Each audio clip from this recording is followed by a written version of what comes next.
We're going to talk about the law of sines. So we have some changes. Okay? Everything we've done in this chapter so far involves right triangles. Okay? So when we're doing right triangles, we know that sine is equal to opposite over hypotenuse. Cosine is equal to adjacent over hypotenuse. And tangent is equal to opposite over adjacent. Okay? So we can find all the missing parts of right triangles using those three trig functions. But in the world that we live in, not all triangles are right triangles. And so we have to learn what to do in the situations when we have non-right triangles. And there are two different laws that you can use for non-right triangles. One is the law of sines, and one is the law of cosines. And today we're going to talk about the law of sines. And how you know which one to use depends on the things that you know about the triangle. So we're actually going to talk about some of those geometry stuff you did when you were doing proofs by angle, side, angle, and proofs by angle, angle, side, and like that. We're going to use that information to tell us which one of the laws to use, whether sines or cosines. First of all, though, we're going to look at finding the area of non-right triangles. And there's two different ways to find the area of non-right triangles. One of them is this here, and this one here for finding the area of a non-right triangle is when we know side, angle, side. Right? So if you know side, angle, side of a triangle, any triangle, then you can find the area of that triangle. Now, they write it three different ways here. You don't have to write it all three ways. The important part is that you understand that the two sides I know and the angle are in the form of side, angle, side. So like I know C, angle A, and B. Okay, so side, angle, side. Or if I know side B, angle C, and side A. But these formulas are all referred to that because it's 1/2 times the two side lengths times sine of the angle. And the reason that works is for this reason here. Because if I draw an altitude there, all right, so from the highest point to lowest point in the triangle, and I call this H. Okay. All right. And we know that area is equal of a right triangle is 1/2 base times height, correct? Okay. So the height in this case would be H. The base is B. And the problem we have is we don't know H. But by using B and, well, I should say not B. We don't need to know B for this. Okay. Here's the height, H. But if I know C and angle A, then I could use the fact that sine of A would be equal to the opposite over the hypotenuse. And so by using C and angle A, I can find the height. So part of this formula then is actually finding the height of the triangle. The sine of the A, and either for like the first one that's set up here, knowing C and sine of A actually gives me the height of the triangle. So we have 1/2 B for the base, and then C sine of A actually refers to the height of the triangle. Right? So even though it's not a right triangle, we're actually finding the height of the triangle in part of that formula, okay? Which allows us to find the area. Okay. Right. So here's a non-right triangle, has two sides and an angle, and it's in the form of I know a side, I know an angle, and a side. So it's that side, angle, side. So to find the area, we do 1/2 times the two sides times sine of the angle. And we just type them in our calculator.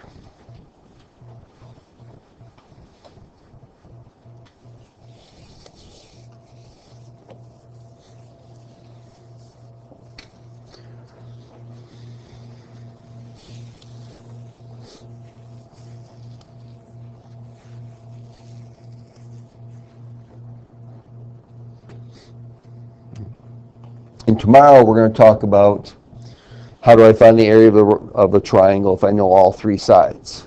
Okay? So if we know, here's the thing is that if we know 3 parts of any triangle, we're going to be able to find the area of it.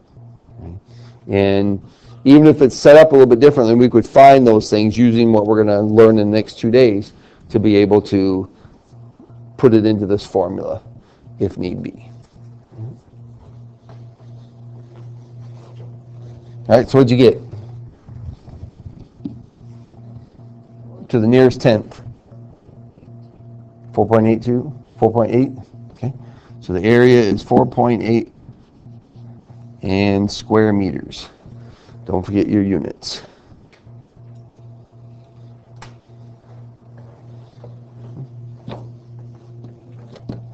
First part, easy. Okay. The law of sines. The law of sines can be used when we know a couple things from a triangle. And there's actually we're going to talk about 2 of them here.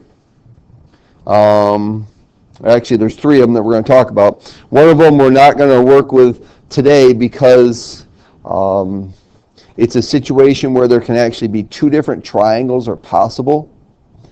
And we're not going to look at that part. So, the law of sines can be used when we know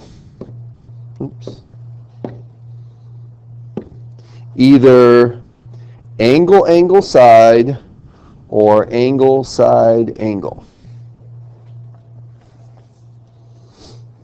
Now, it can also be used if you know side, side, angle, but there are 3 different scenarios that happen with that one, and we're going to just, we're not going to talk about them today. So I think maybe I'll make those some extra credit for anybody who wants to do some extra credit stuff, like Jasmine. Okay. All right, so side, or the law of sines, the sine of angle A over side A equals the sine of angle B over side B equals the sine of angle C over side C. So remember that it's always the angles that go next to sine and the side opposite that goes in the denominator. Okay? So the angle and the side away from it use the same letters. Okay? Angle A is here, across from it is side A. So basically opposite. Angle B is here, across from it, side B. Angle C, opposite side C. So if we know angle, angle, side, and angle, side, angle, we can use the law of sines.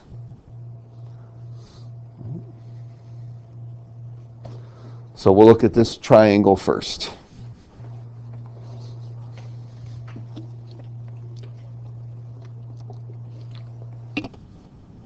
So we're going to do 2 different examples here.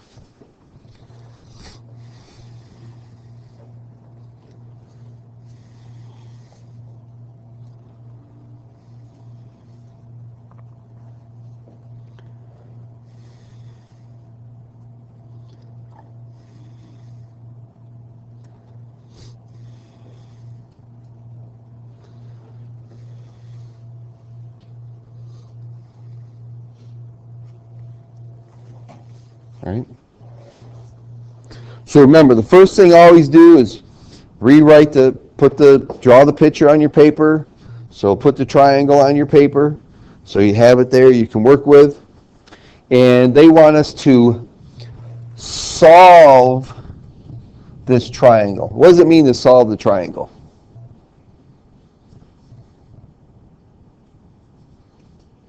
Good. Get all the unknown numbers. Okay, to find all the unknown numbers. That's correct. So we need to find all the angles and all the sides then. All right, it says to round to the nearest tenth. So the first thing I'm going to do is, what do I know? Okay. In this case, do I know angle, angle, side? Do I know angle, side, angle? Do I know side, angle, side? What do we know? And so in this case, we know angle, angle, side, right? So we know two angles in the side. So we can do it. So this is a situation where we have angle, angle, side, so we can use the law of sines. So what I'm going to do first then is I'm going to write out the law of sines using the letters that they give me. Okay? So sine of D over side D. Sine of angle E over side E. Sine of angle F over side F. So I'm going to write it out using the letters they give me first.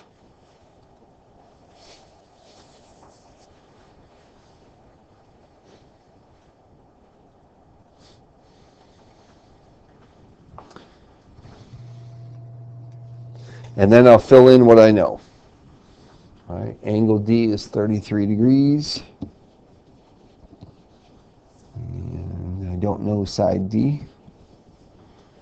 Angle E, I don't know that yet. Or side E. And angle F, 28. Side F is 15. Okay. All right. Now, is there anything else I know at this point in time before I do anything else? What's that? That they equal 180. Okay, all the angles of the triangle equal 180 degrees, right? Okay, well, I know two angles, don't I? Mm-hmm. So can I find the third one? Mm-hmm. Okay, so we know that angle E then has the equal 180 minus 28 plus 33, right? Minus that quantity. So if I add them together, subtract them from 180, I can get angle E. All right, and what's that equal to? What? 119. All right, so I can replace E with 119. All right, so I'll do that.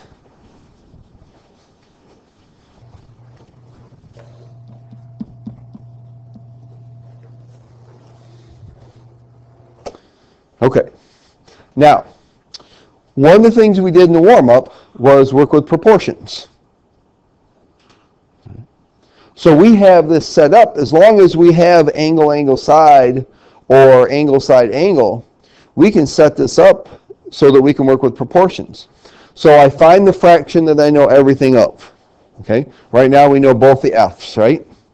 Okay, so I'm going to take that fraction and I'm going to use it with the other two, because they're all equal to each other, so the order I write them really doesn't matter. Okay? So we're going to do sine of 33 over D equals sine of 28 over 15. And sine of 119 over E equals the sine 28 over 15. All right, so I'm going to use the ratio I know with both the other two ratios, because then I only have one unknown in both those proportions, so I can solve it. Cross multiply to solve it then.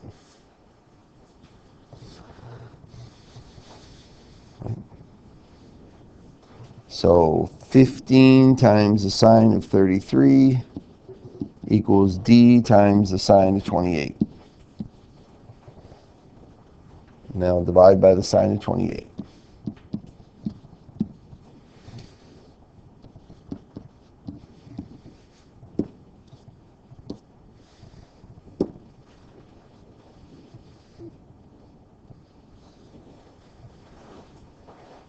And the one thing is, when you type these in your calculator, make sure you close the parenthesis on the 30 after the 33. All right? So 15 sine of 33, close the parenthesis, divide by the sine of 28. If you forget to close the parenthesis, it changes things.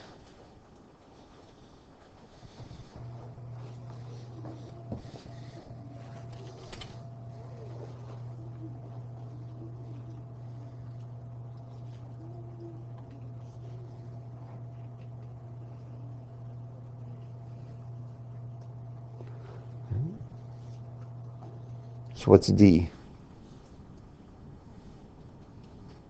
Jordan, what did you get for D?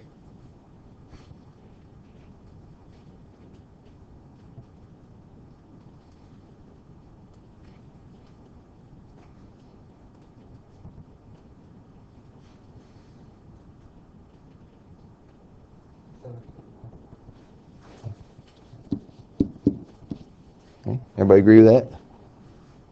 Okay. All right, so then we'll do 15 times the sine of 119 equals e times the sine of 28, and divide by sine of 28 again.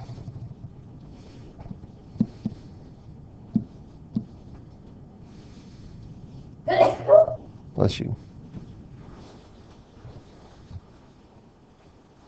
So E is approximately 27.9. Now, all right, so I'm going to circle them so I know the three missing parts that I had to find. All right.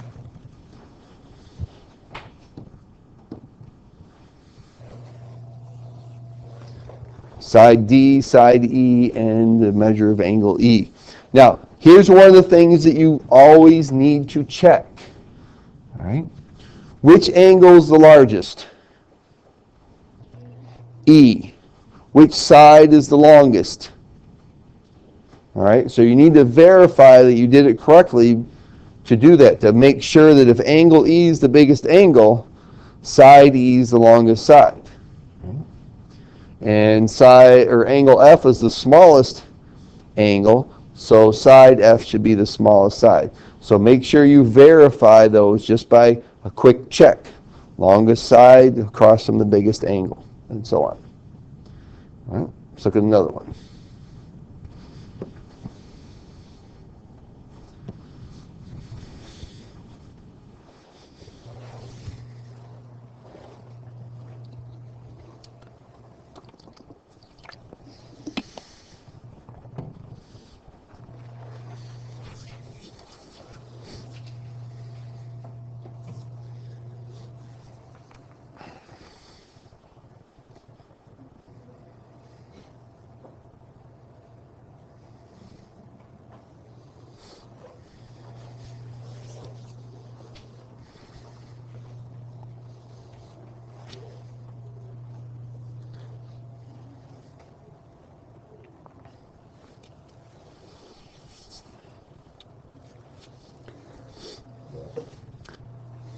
So the first thing is, what do we know?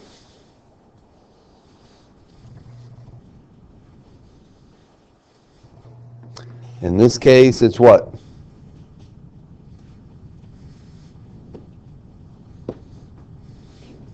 Okay, an angle, a side, and an angle. So we know angle, side, angle, so we can use the law of cosines. Or law of sines, excuse me. You can use the law of sines then. Okay. So I'm going to fill in the law of sines using these letters here then.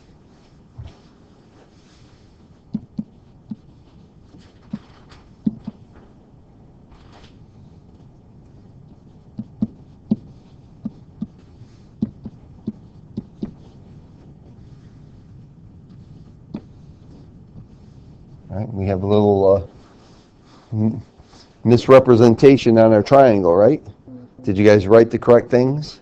Or did you write what was up here? Okay. All right. This should be angle Q, right? And this should be side R.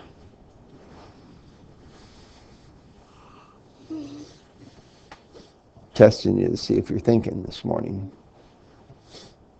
after a long weekend.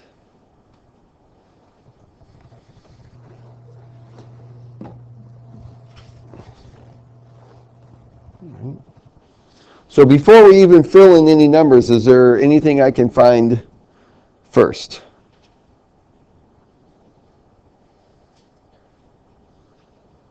Angle P.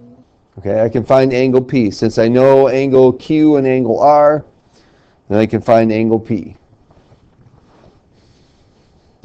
So the measure of angle P would be equal to 180 minus 36 and minus 39.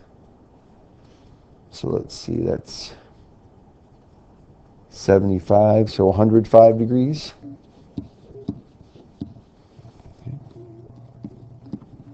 Okay, so that helps me right now. Because right now I know that side R and side Q are going to be less than 10, don't I? Mm-hmm. Because since angle P is the largest angle, then side P, which is 10, should be the longest side, right? So R and Q better be less than 10, otherwise I'm going to make a mistake somewhere. So fill them in.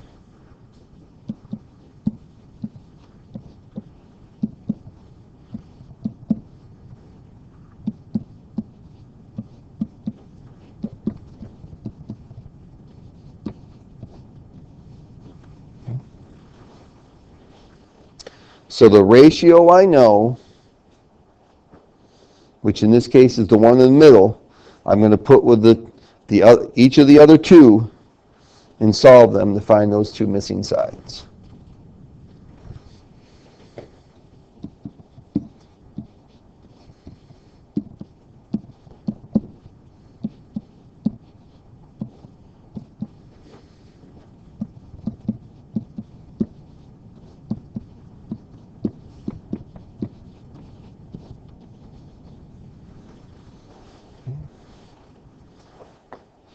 So what do we say? Cross multiply and divide, right?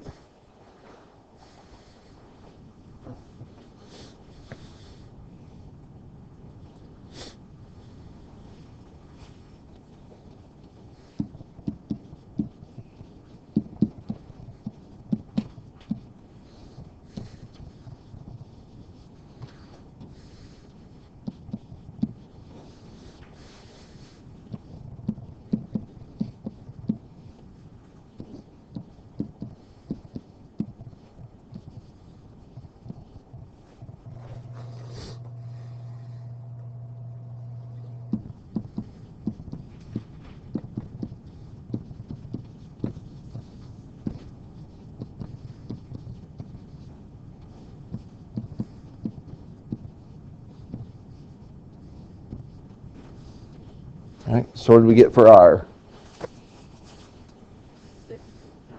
6.5, okay. And Q? 6.1. 6.1. All right.